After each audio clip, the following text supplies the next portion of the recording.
Bonjour à tous. Aujourd'hui, je vais vous présenter le selfie stick, ou peut-être vous le connaissez sous le nom de perche à selfie, canne à selfie ou même canne télescopique. Mais c'est quoi exactement un selfie stick? C'est tout simplement un accessoire de photographie composé d'un monopode extensible et d'un support pour un appareil photo ou un smartphone, et dont le but est de se prendre en photo, donc de faire des selfies. Certains sont équipés avec un bouton sur le monopode pour prendre la photo et d'autres possèdent un contrôleur Bluetooth. Le selfie stick a connu un très grand succès les 4-5 dernières années et on le voit partout, surtout dans les lieux très fréquentés par les touristes, mais pas seulement. Un premier selfie stick date dans les années 1980 et est inventé par un japonais, Hiroshi Ueda, qui travaillait pour une entreprise d'appareils photo japonaise, Minolta. Comment est née l'idée?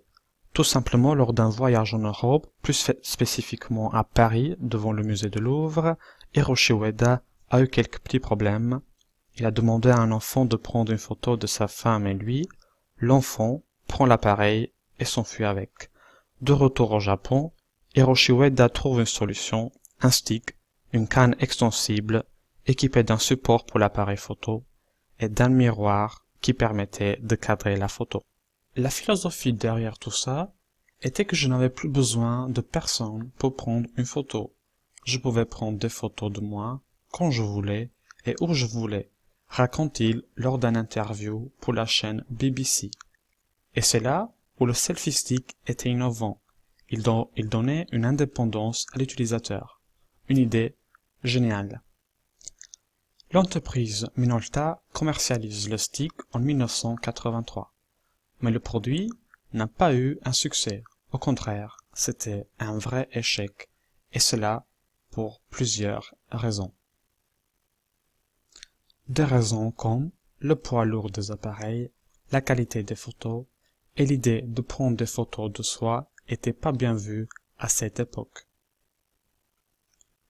Hiroshi Ueda dit que son idée est venue trop tôt pour provoquer l'intérêt des consommateurs.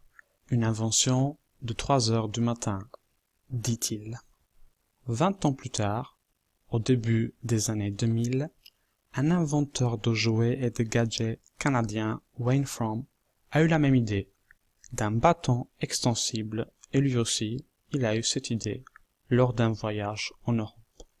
En 2005, il présente le QuickPod, le selfie stick tel qu'on le connaît aujourd'hui.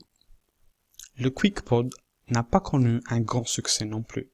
Il a fallu attendre le grand boom des réseaux sociaux tels comme YouTube, Twitter, Facebook et beaucoup d'autres. L'entrée dans le marché des smartphones et bien sûr, il a fallu attendre que le selfie devienne très à la mode. Depuis, plusieurs versions de selfie stick sont développées, surtout en Asie, et le stick est devenu très populaire parmi nous, et il est même considéré comme un dispositif de télécommunication dans certains pays. Je vous remercie de m'avoir écouté, et avant de vous dire au revoir,